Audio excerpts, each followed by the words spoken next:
Assalamualaikum warahmatullahi wabarakatuh.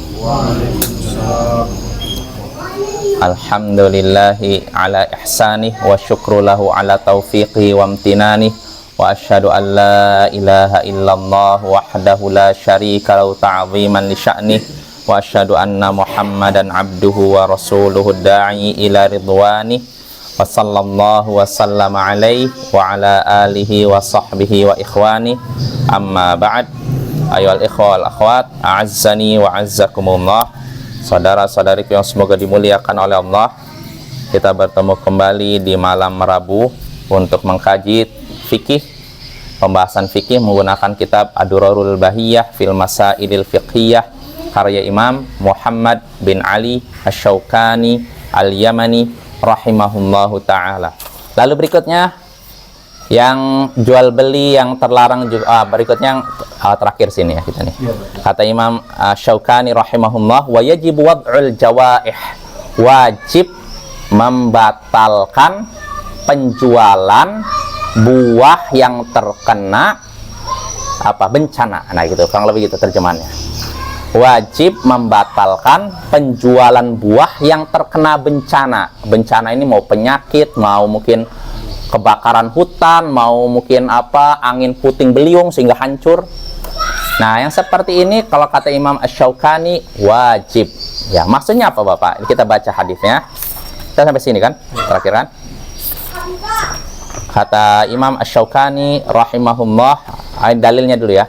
Wa akhrajahu aidan. Wa amma wad'ul jawaih qali hadits Jabirin anna an-nabiy sallallahu alaihi wasallam wada'al jawaih. Adapun wajibnya membatalkan penjualan buah karena terkena bencana itu berdasarkan hadis Jabir bahwasanya Nabi Sallallahu Alaihi Wasallam membatalkan penjualan buah yang terkena bencana. Akhrajahu Ahmad wan Nasa'i. Ini hadis diriwayatkan Imam Ahmad dan An-Nasa'i. Ini Bapak. Lalu berikutnya dalam lafaz Muslim, dalam redaksi Muslim dan selainnya, Nabi sallallahu alaihi wasallam bersabda, "In kunta bi'ta min akhika thamaron fa asabata jaihah fala yahillu laka an ta'khudha minhu syai'an bima ta'khudhu mala akhik." Kalau engkau menjual buah kepada saudaramu, nah ini Bapak, kalau engkau menjual suatu buah apapun ya kepada saudaramu, lalu buah tersebut terkena bencana, penyakit dan semacamnya, maka tidak halal bagimu mengambil sedikit pun uang si pembeli, uang saudaramu itu. Dengan alasan apa engkau mengambil harta saudaramu?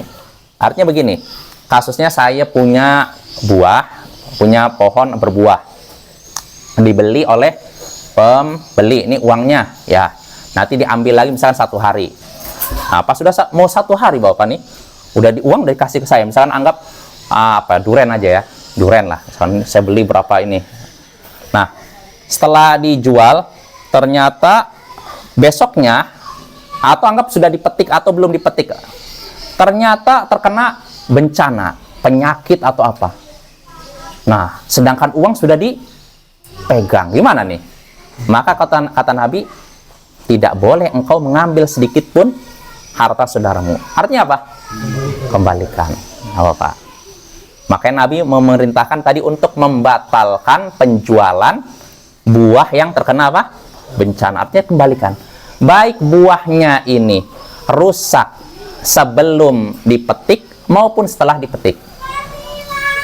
Nah, yang seperti ini kata Imam Syaukani wajib dibatalkan dan uangnya dikembalikan kepada siapa? Pembeli. Nah, sebenarnya Bapak, ini pendapat Imam Syaukani ya. Pendapat Imam Syaukani, kalau ada kasus seperti itu, maka penjual wajib membatalkan, mengembalikan uangnya kepada pembeli. Namun sebenarnya dalam hal ini para ulama berbeda pendapat. Jadi bukan satu pendapat ya, ada beda pendapat. Di sini ada nggak di Imam Syaukani? Coba saya baca dulu, ada nggak penjelasan Imam Syaukani? Ini kata Imam Syaukani di sini, wa qad dhahaba ila dzalika Asy-Syafi'i wa Abu Hanifah wal Laits wa sairul Kufiyyin. Nah, di antara yang berpendapat wajibnya membatalkan penjualan buah yang terkena musibah, terkena bencana, yaitu Asy-Syafi'i, Abu Hanifah, Laits dan para ulama Kufah lainnya.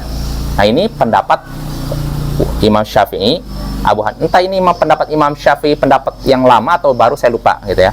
Abu Hanifah, Laits bin Sa'ad, sama beberapa ulama Kufah. Ini pendapat mereka. Tapi mayoritas ulama berpendapat tidak wajib. Ya. Dan ini mungkin pendapat yang lebih menenangkan hati, Bapak. Jadi saya lebih condong ke pendapat yang menyatakan tidak wajib. Kenapa tidak wajib? Karena Bapak, kita kan sudah tahu yang namanya iqalah. Iqalah itu Bapak, kalau misalkan kita menjual sesuatu nih kepada seorang, sudah kita belum pernah belajar khiyarul majelis ya. Jadi gini, saya beli sama Jais misalkan, ya beli mana? Nanti kalau udah ini kita udah sepakat, udah nggak ada lagi tawar menawar, udah deal pokoknya gitu. Oh, beli HP ini oleh 1 juta, udah uang dikasih. Sebenarnya kalau udah kesepakatan tidak ada lagi, nggak bisa dibatalkan kalau sudah deal. Berarti kalau pulang lalu pengen dibatalkan udah nggak bisa kan? Ya, tapi kalau ternyata Jais bilang, nyesal saya uang 1 juta ini beli kayak gini, saya lagi butuh uang untuk bikin ini, bukan karena rusak. Kalau rusak kan ada khiyarul aib, ada pilihan untuk membatalkan kan. Tapi ini bukan karena rusak, dia ngerasa nggak butuhkan saya HP itu, saya HP udah ada 3 nih, masa beli HP lagi, dibalikan lagi. Maka namanya iqalah. Yang seperti ini dianjurkan kita penjual menerimanya, kita balikan, dianjurkan, bukan diwajibkan. Jelas apa ya? Nah, kalau itu dianjurkan, maka begitu pula ini sebenarnya. Ini pada hakikatnya kan pembatalan gitu kan, ya kan? Tapi sebenarnya bukan kewajiban. Allahu a'lam, apa ya? Jadi pendapat yang kuat itu dianjurkan, namun tidak diwajibkan, dan itu pendapat Imam jumhur ulama, mayoritas ulama. Itu berlaku buat buahnya kan? Iya. Hewan gitu kan? Enggak. Konteks hadisnya buah.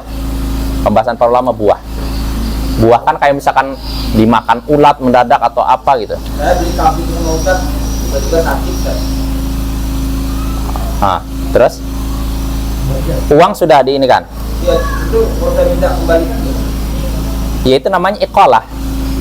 Kalau memang maksudnya ini, kita belum bahas ini Bapak ya, khiyar. Khiyar itu artinya hak untuk melanjutkan atau membatalkan transaksi. Itu ada kita bahas. Nanti ada khiyar, pilihan untuk membatalkan karena ada cacat, pilihan karena misalkan untuk batalkan selama dalam satu majelis, transaksi ini belum pindah tempat, dan ada beberapa lagi. Nah, kalau maksudnya itu khiyar, ya nggak masalah. Misalkan gini, ya saya beli ini ya, tapi kalau ada cacat saya balikan lagi, nggak masalah, dibalikan lagi. Wajib menerima itu si penjual. Tapi yang jadi masalah kalau misalkan gini, Ustaz Hendra beli kambingnya nggak ada cacat, nggak ada apa, lalu ingin dibalikan karena ngerasa nggak butuh, maka dalam hal ini penjual dianjurkan, bukan diwajibkan, dianjurkan nerima. Ayo udahlah, nih uangnya, nih lah sofa ya, itu dianjurkan. Nah sama juga nanti kan apa? Ya terserah, mau misalkan kesepakatan, udah saya juga lagi butuh uang nih, gimana kalau setengahnya aja, ya terserah lah. Yang penting ada kesepakatan, ridho sama ridho ya. Nah itu Bapak ya, insya Allah jelas ya, masalah wajibnya membatalkan penjualan buah yang terkena musibah, penyakit, dan semacamnya. Ada beda pendapat di antara ulama, namun pendapat yang kuat, Allahu a'lam, itu tidak wajib. Lalu berikutnya, pembahasan berikutnya yang terlarang, jual beli terlarang, yang disebutkan oleh Imam Asy-Syaukani. Ini kita nggak ada nih Jais. Apa itu? Ya, kabelnya rusak. Harinya putus.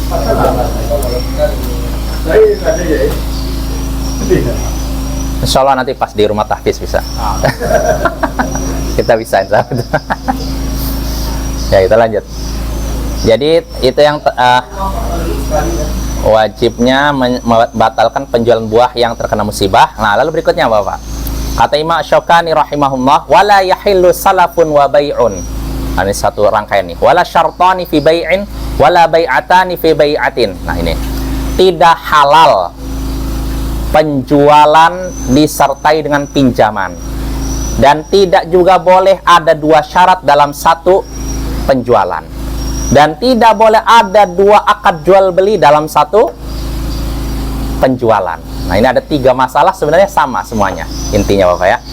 Nah, kita bahas lagi ya. Jadi yang disebutkan oleh Syukani di sini tidak halal. Tidak halal artinya apa? Haram. Melakukan penjualan disertai dengan pinjaman. Penjualan disertai pinjaman. Ini pembahasan pertama.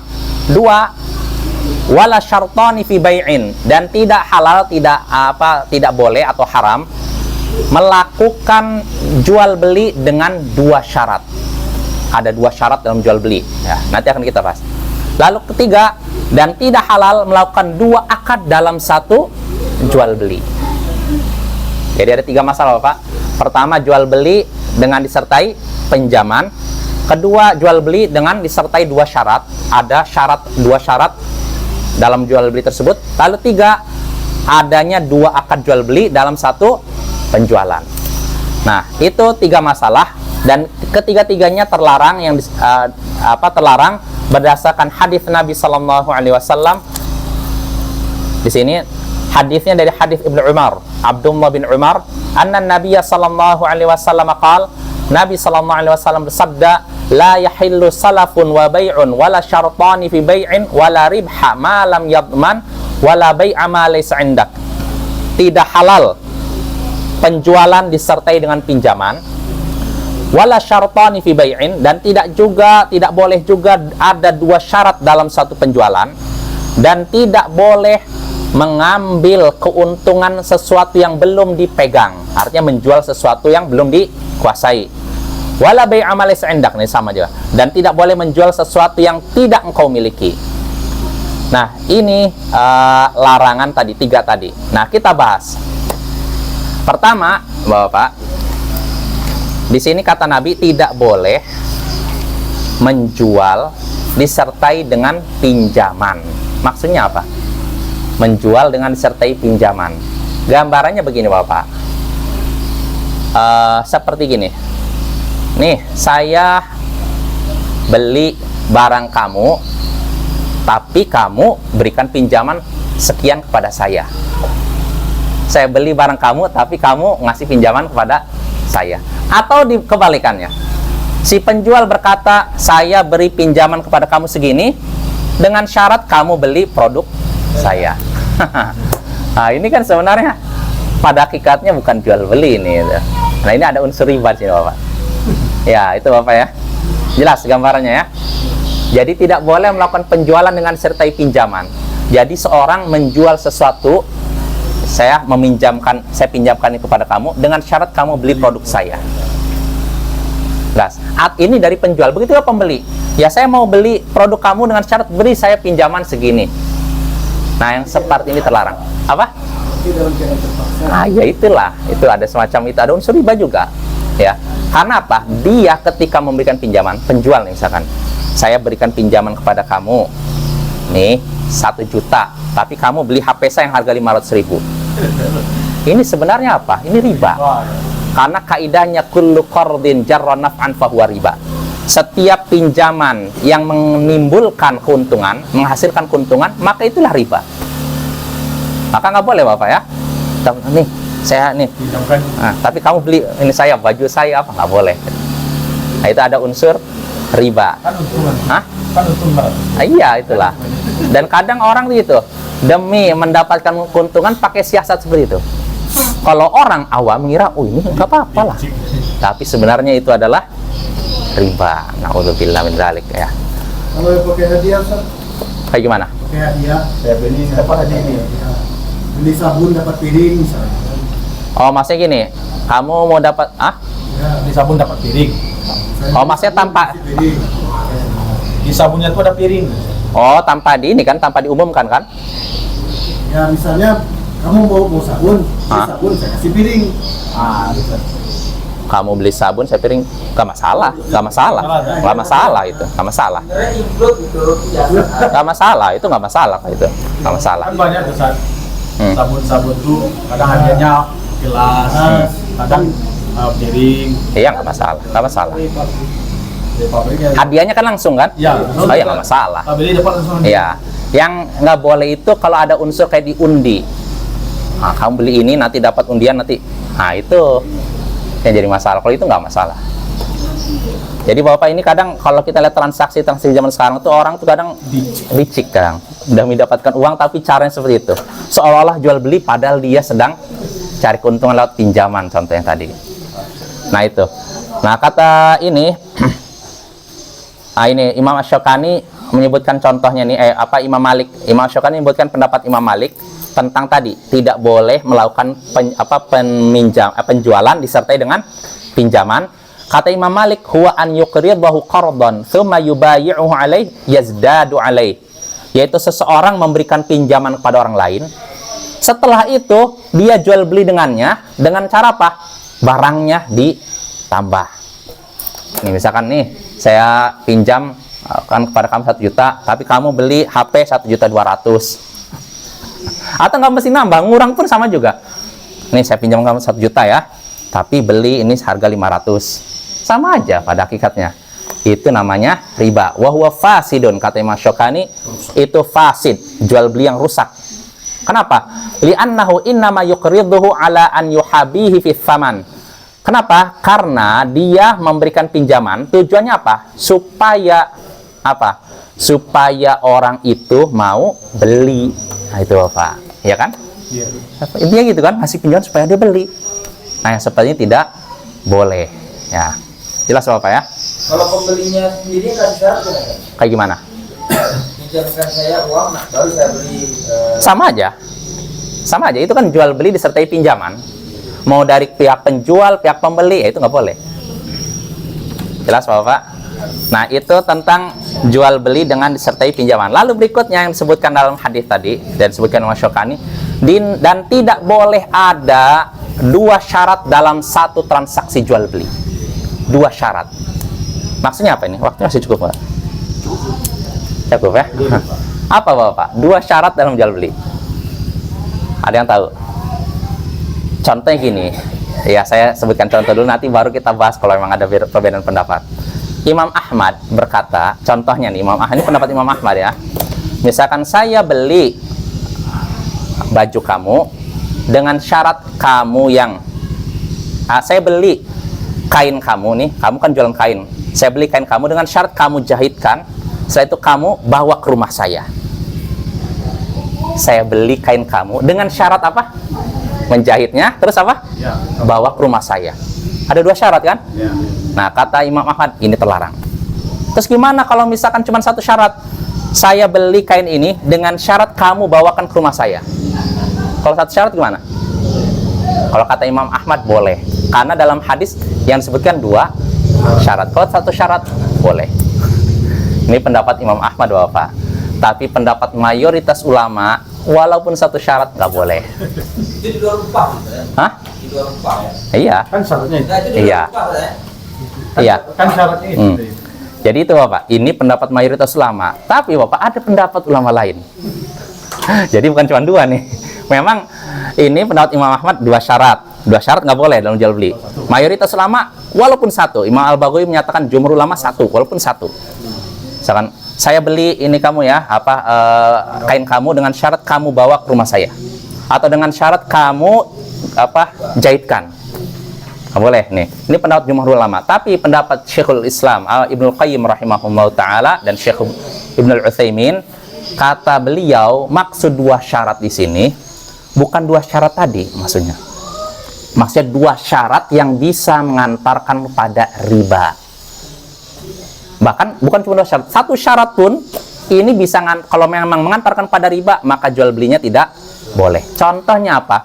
Ya tadi saya jual ini misalkan dengan syarat kamu berikan pinjaman kepada saya. Nah, ini pendapat Syekh Utsaimin. Jelas apa ya? Atau gini modelnya. Ini jual beli ainah contohnya gini. Saya jual ke kamu, misalnya saya ke Jais nih. Jual ini, Jais saya jual kepada kamu HP dengan kredit. Selama setahun harganya 2 juta. Tapi dengan syarat saya boleh beli HP kamu tunai seharga 800.000. Jelas Bapak? Saya jual ke Jais nih, HP ini dengan cara kredit, total 1.200.000 lah katanya. Tapi saya jual kepada kamu demikian dengan syarat saya bisa beli dari kamu seharga 1 juta tunai. Ini namanya jual beli inah dan ini riba. Nah itu gambarannya. Dan kata Syekh Utsaimin itulah yang dimaksud jual beli 2 syarat tadi. Dan itulah pendapat yang kuat. Artinya Bapak kalau memang jual belinya masih ada hubungannya, nggak ada unsur riba, nggak apa-apa. Kayak tadi nggak apa-apa. Dan saya beli kain kamu dengan syarat kamu jahitkan, kamu bawakan ke rumah saya. Maka ini boleh. Berarti ridho sama ridho gitu. Ya, ridho sama ridho. Kalau memang si penjualnya, oh yaudahlah, nggak apa-apa. Jadinya sepertinya banyak. Kita belanja ke toko, belanja beras, minyak goreng apa. Nah, saya orang toko itu ngantar ke rumah kita. Iya, nggak apa-apa. Nah, nggak apa-apa. Nggak apa-apa. Kalau pendapat, Orang pulau itu. tapi kalau jumhur ulama ya nggak boleh. Tapi pendapat yang kuat gitu. Jadi dibelinya sama Iya. disertanya. Iya. Artinya syarat yang nggak boleh itu Bapak kalau syarat yang mengantarkan pada yang haram atau syarat yang mengandung unsur riba. Nah itu baru nggak boleh. Tapi kalau syaratnya nggak ada unsur seperti itu, bahkan keumuman transaksi zaman sekarang seperti itu kan? Ya saya beli ini tapi nanti tolong kirimkan ke sini, tolong ini bawa ke sini, tolong diperbaiki. Misalkan kalau pakaian ininya modelnya, nggak masalah. COD. Iya. Tapi kalau misalkan jual belinya ada unsur riba nggak boleh. Contohnya, misalkan gini, saya jual tanah saya kepada kamu dengan syarat saya yang ngelolanya. Nah ini hati-hati nih. Kalau nggak dikelola dengan saya, berarti saya nggak mau jual. Nah ini pada hakikatnya bukan jual beli dia, ya kan? Nah itu yang seperti itu nggak bisa itu, karena ada unsur riba di situ. Tapi kalau memang ada hubungannya dengan maslahat jual beli, misalkan saya jual ini dengan syarat bawakan ke rumah saya atau dibungkus yang rapi atau dibegini, nah itu nggak masalah Bapak. Walaupun lebih dari 10 syarat kata Syekh Utsaimin. Kalau memang syaratnya tidak bertentangan dengan akad jual beli dan tidak mengandung unsur riba, walaupun 10 syarat nggak masalah. Jelas Bapak ya? Nah itu. Habis waktunya. Ya cukup Bapak ya. Insyaallah kita lanjutkan lagi pembahasan ini pada pertemuan berikutnya. Subhanakallahumma wa bihamdika asyhadu an la ilaha illa anta astaghfiruka wa atubu ilaik. Assalamualaikum warahmatullahi wabarakatuh.